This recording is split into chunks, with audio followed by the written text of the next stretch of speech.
Hey y'all, Instinct Survivalist coming again with another 2-Tip Tuesday. This time we'll be talking about proper tinder bundles or bird's nests. Hey y'all.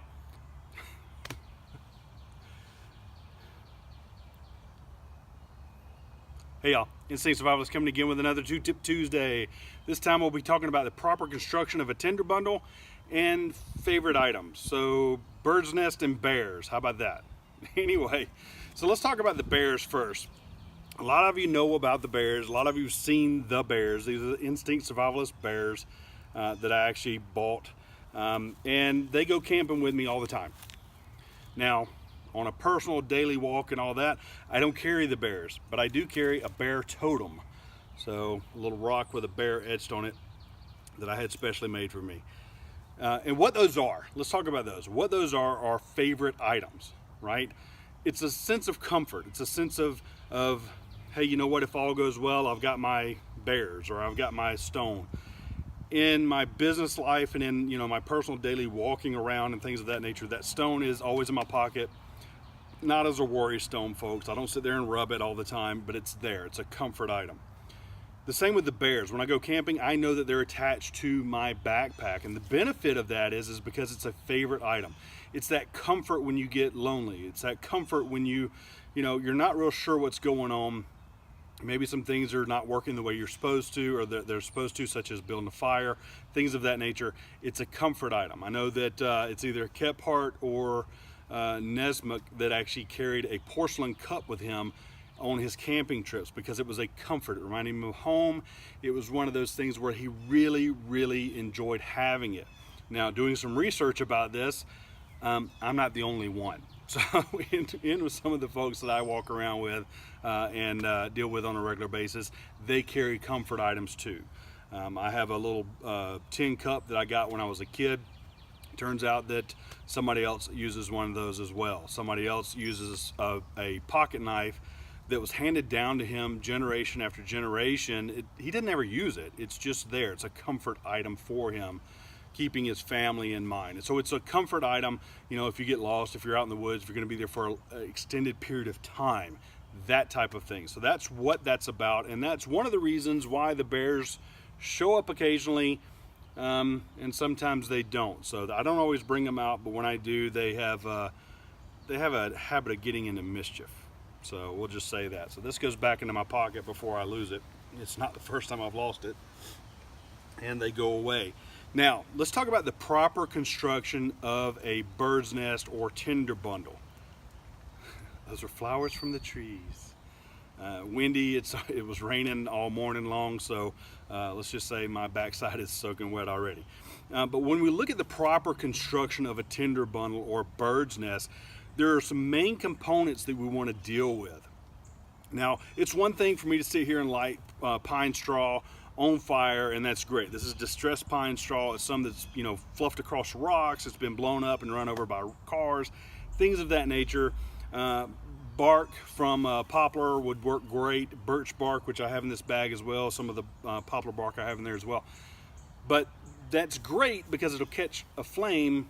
However, when we look at let's be assured of fire, let's construct a proper bird's nest. Now, it's one thing to sit here and say, okay, well, I've got my distressed pine straw, and I can take and I can process it, and again, we're doing the same thing over and over and over, which is great, and then we take and put a little indention in there. That indention, bird's nest, is there for a reason. We need a fluff tinder in there. We need something that's a flash tinder. In our case, we're going to use scraping from oh my gosh, scraping from fat wood. Use the 90-degree spine of a knife and scrape it down. That's what we're going to put in here. The main reason is because at this time of year, some of the flash tinder I normally use, and you can go back to my natural tinders video and you'll see some of the flash tinder I've used from horseweed. You can do it that way. But I would put that inside this because what we're looking at when we properly build this is taking things like these grasses. Now, the good thing about these grasses is it's hollow, right? So we can take and snap them or what have you. We can take and rough them up a little bit.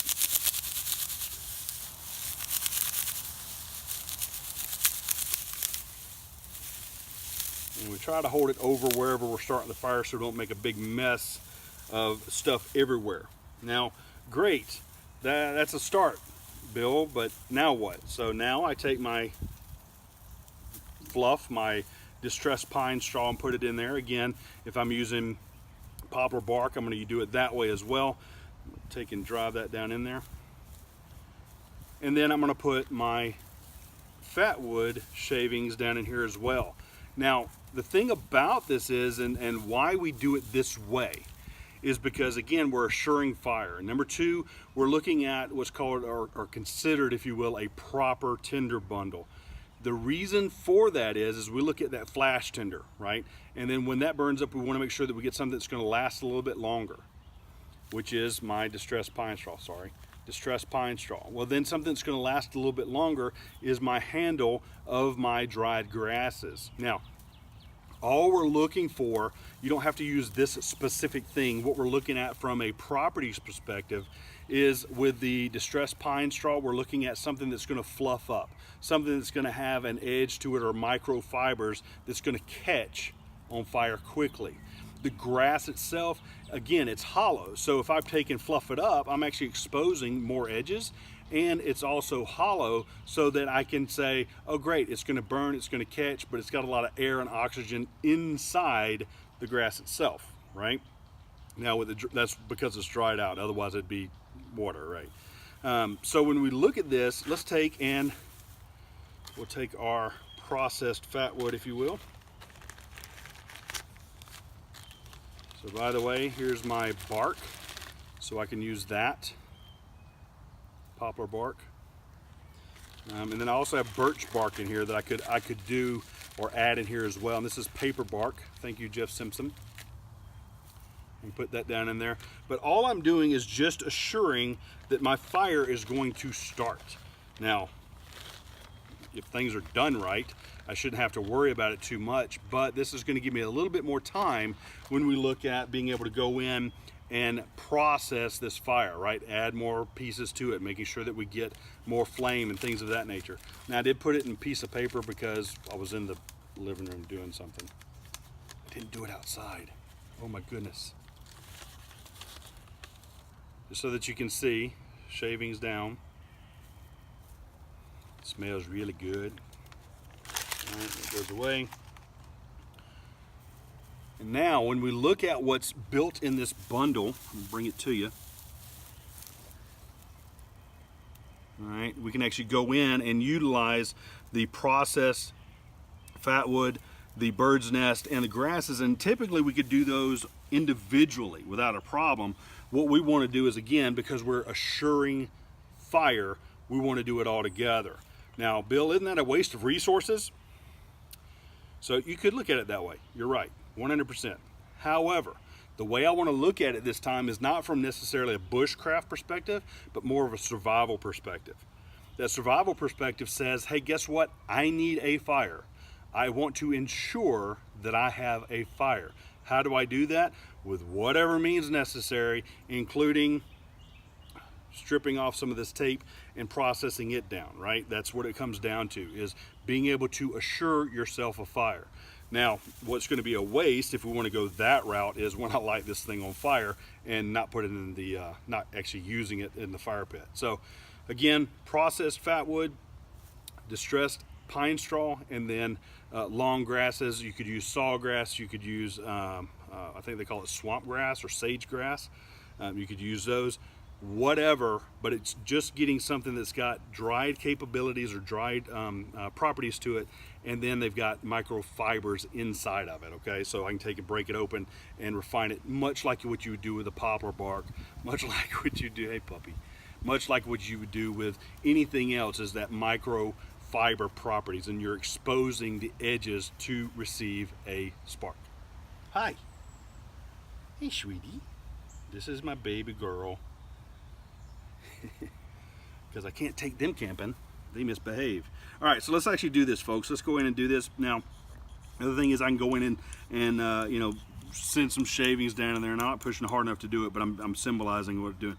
We can actually take and send some of the shavings down into this to, again, assure ourselves of fire. Now, Yeah, Bill, you could have done it over it. Yeah, it wouldn't have worked as well as I wanted to. So what we're going to do, all right, so my pine straw caught, but because of the size of this, what it did is it ensured that I had a fire to go to, right? So now I can take and turn it over or do whatever I need to because all the pieces are burning now, all right? Now, what is the next thing you do with your tinder bundle? Exactly. Let's turn it upside down because fire likes to climb.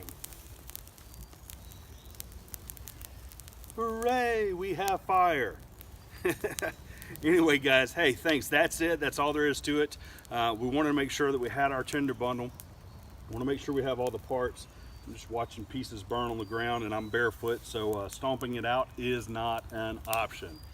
Anyway, y'all, hey, thanks for watching. Thanks for all you do. Thanks for your likes, subscribes, and comments. Until then, use your instincts to survive. Thanks for watching, y'all.